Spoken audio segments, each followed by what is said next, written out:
day 67, I believe, of the 75-day challenge. Finally getting my workout in for the day. It's late, but usually Saturday mornings, if I have time, I like to watch old movies. So I watched Fight Club this morning, which is really good. And now I'm finally out and the weather's nice. And the weather was nice today, which meant there's a lot of people out. So now it's kind of nice and empty, which is good. I'm going to apologize in advance because this is going to sound like a ramble. And I'm not even really sure that I know what I'm talking about. But it was an idea that kind of came into my head because I've been getting a lot of messages from people and just kind of course, really observing what's going on out there. And I think that there's a lot of people out there who are about to be in a position where they're stuck with a lot of cars or a handful of cars that are ready, that are financed for one, and two, that likely have negative equity in them. So it's going to be very difficult for them to exit out of these cars because of everything that we have going on, and especially if you're deferring payments, that's going to even put you further into negative equity. And if things don't bounce back rather quickly here, which they might not, people are going to be in bad positions too, where they're going to need to get out of their Turo cars without taking such a huge financial hit. And so I was really thinking about, like, how do people who are in that position, you know, I get a lot of messages from people like this, how do they get out of cars? And kind of the thoughts that were spinning in my mind were, well, there's going to be people who need to exit out of cars, and then there's going to be people who are going to be trying to get into Turo, and I wonder if there's any way to help people on both ends of the spectrum. And one of the few ways that I know how to get out of negative equity is if you take that car and you roll that car, or in other words, trade it into another car that is deeply discounted, but that is higher in value. So for example, a car that might be $80,000, but it's being sold as a demo model. And right now, dealerships are highly motivated and offering great deals. And so that car is, you know, discounted X amount off of MSRP because it might have low mileage on it and it's a demo model. And so they're highly incentivized to move those models first because those belong to the dealership and they want the dealerships to sell them first. So you can take a car that has negative equity in it and roll that into a car like that to where it has space between the asking price and the value of the car. So when you finance it, actually the loan to value, the LTV, really matches up. And so that's one way to kind of eat up the negative equity. And I did a video on this not too long ago where I interviewed a sales guy over at Irvine BMW, and he talked about it. And I'll link that video to the end.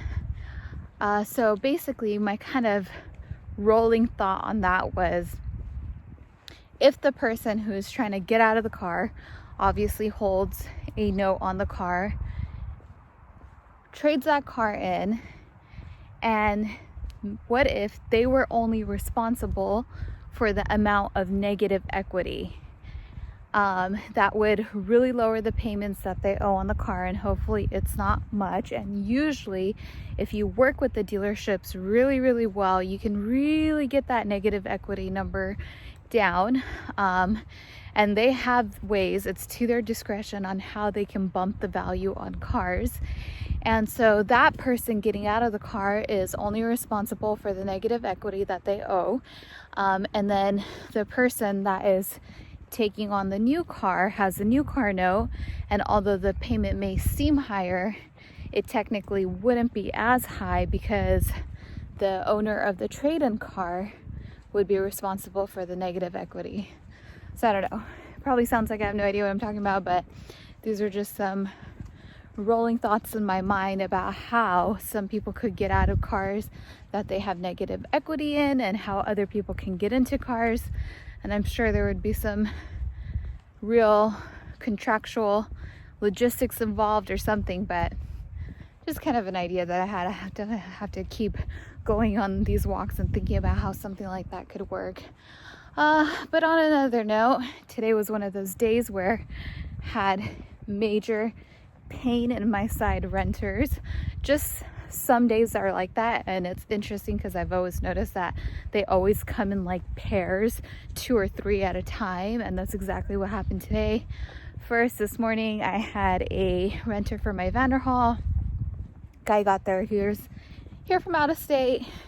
It's kind of interesting, you know, you can just kind of tell when people aren't exactly your average person, I guess you could say. And at first he was like, oh no, I thought this was stick shift. And I was like, no, it's manual, or I mean, it's automatic, like it says in the listing. And then because he was from out of state, you know, I had to inform him, even though it says it in the listing, that helmets are required here in California. So he wasn't too happy about that.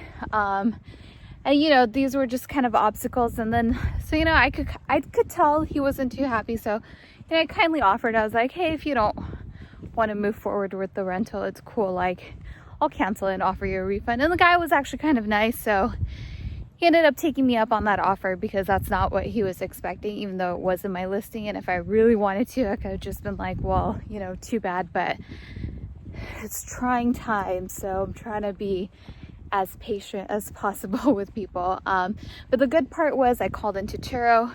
Their support was super fast. I got on the line right away. They canceled it. I had them issue the full refund, and that was a done deal. Whereas on the other hand, I have another renter who has been arguing with me for days about their mileage, and you know, they got the car at such a great deal that I'm not willing to budge on the mileage. It's not fair in this situation. So you just gotta roll with the people as they come, and today was one of those days. But good news is that every single one of my cars went out. The only one that didn't have a booking that got a booking today was the Corvette. I am starting to slowly bring my prices up because it seems like, I anticipate that by next week and the week after, people are going to get really restless. They're going to want to get out of the house. And so I think that these rentals are going to start rolling in. So even like my Corvette, my Vanderhall, everything was priced pretty regularly. The Vanderhall I don't discount at all, ever. And it's getting bookings, which is nice. So seeing some changes on that end. But on that note, that has been my day thus far. Thanks again for listening. I will continue to roll through these ideas, but I am going to wrap up my walk, and there's a bunch of little bunnies right there. So cute. All right, guys, talk to you later. All right, guys, getting in my nightly reading of The Wealthy Gardener. This is chapter 4, lesson 54, and this is a chapter that I think that definitely a lot of people out there probably need to hear and maybe don't realize that they need to hear, and that is including yours truly. And after reading it, actually, this chapter made me tear up. Just really goes through how the story of the book, it's a big kind of progression point. So yeah, let's get into it, and I'll read to you guys some excerpts from this chapter. And this chapter is titled Self-Forgiveness. What most people never suspect, mused the Wealthy Gardener, is that wealth involves personal mistakes, wrong choices, and even humiliations. And the challenge of inner peace, the greatest treasure, is the maturity to forgive ourselves for our regrets and imperfections. Self-forgiveness is letting go of guilt, remorse, blame, shame, self-hatred, or self-contempt for past offenses, mistakes, and failures. And this is part where this is actually the author of the book talking. At 52, my brother lay motionless in a parking lot. A car had veered off the highway, caromed over a median, and swerved to where he had been standing. At the last second, he realized the vehicle was coming straight at him. He ducked behind his own car for protection, but the out-of-control vehicle smashed into his car, hurling into him. The impact sent him airborne. He landed 20 feet away, dead on the scene. An 80-year-old woman had been unconscious behind the wheel. As it turned out, she had experienced a diabetic coma. The passenger in the vehicle was her blind husband. After the accident, the woman went to the hospital but checked out okay. She was reportedly unconcerned over the dead victim. The police launched a full investigation. The elderly woman was charged with vehicular homicide. It turns out that she'd been at a local bank before the accident and while there had nearly passed out from a low blood sugar level. Her husband had argued with her not to drive, but she drove anyway. And a minute later, my brother was dead. I wouldn't know it until 3 hours later. My mother called with words that will echo within me forever. Joe was in an accident, she said, her voice breaking, and he's gone. Many emotions swirl in the aftermath of a nonsensical accident. Our inner family suffered and grieved the unfair loss of a loved one. But we didn't entertain the emotions of bitterness or revenge for too long. We refused to press charges. We chose to forgive, but not for the sake of the elderly lady.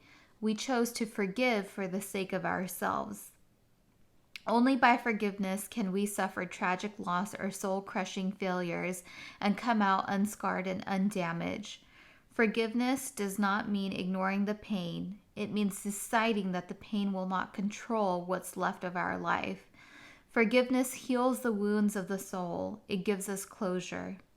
If we could only be so generous in forgiving ourselves. One of my close friends was trained extensively in a career field with few local opportunities. After applying to a number of positions, he landed a coveted interview for the perfect job. The vital interview arose by a referral from a colleague. By no fault of his own, however, on the morning of the interview, my friend experienced a freak panic attack. It gripped him like a seizure. He couldn't move or think. Going to the meeting was impossible. He stayed home and missed the interview.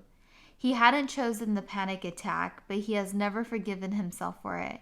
He didn't bring it on, but he clings to blame and shame. He holds on to the memory of merciless self-torture of missing his big shot.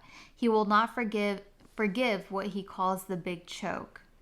If your compassion does not include yourself, it is incomplete, Buddha said. When we forgive, we heal. When we let go, we grow. Forgive yourself for your faults and your mistakes and move on, said Les Brown. Forgive yourself, said Judy Belmont, for not having the foresight to know what now seems so obvious in hindsight. The challenge of failure is to forgive yourself for not knowing what you didn't know before you learned it. As I walked out the door toward the gate that would lead to my freedom, said Nelson Mandela, I knew that if I didn't leave my bitterness and hatred behind, I'd still be in prison. Forgiveness liberates the soul. There are many aspects to success, said Deepak Chopra. Material wealth is only one component, but success also includes good health, energy, and enthusiasm for life, fulfilling relationships, creative freedom, emotional and psychological stability, a sense of well-being, and peace of mind. It's always time to forgive yourself for whatever you keep beating yourself up about. When you feel the need to replay a negative situation in your mind, consider reading the following passage about forgiveness to help you let go of the past.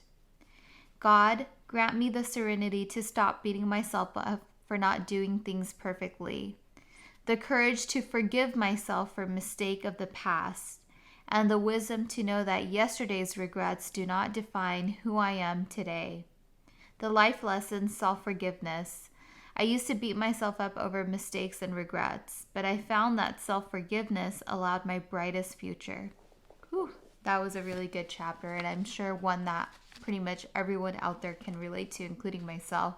You know, with being in business for so many years and starting at such a young age with no experience and just going so hard at it and just trying anything and everything I've been through so many failures. I could talk for hours about all the things that I've gone through, but I remember going through so many nights of just crying myself to sleep because, you know, you make choices and then there's bad outcomes and then you feel so bad about it and then there's other people involved in this whole vicious cycle. So I can definitely see where this self-forgiveness element is so important, especially when it comes to things, you can't help the things that you don't know and that you just have to learn along the way through failure. So that was definitely really insightful. And if you find yourself in a situation like this, I think this chapter and everything that it says in here about self-forgiveness is so, so, so important. So hopefully this is really helpful for some of you guys out there and will help you guys move past some of the things that you hold on to, as I know that it definitely will for me.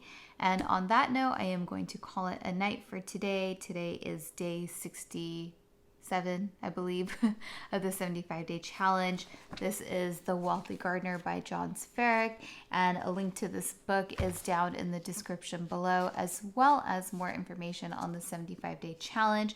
And just as a reminder, this video is a part of a larger series called the 75-day challenge, where I go through this entire book.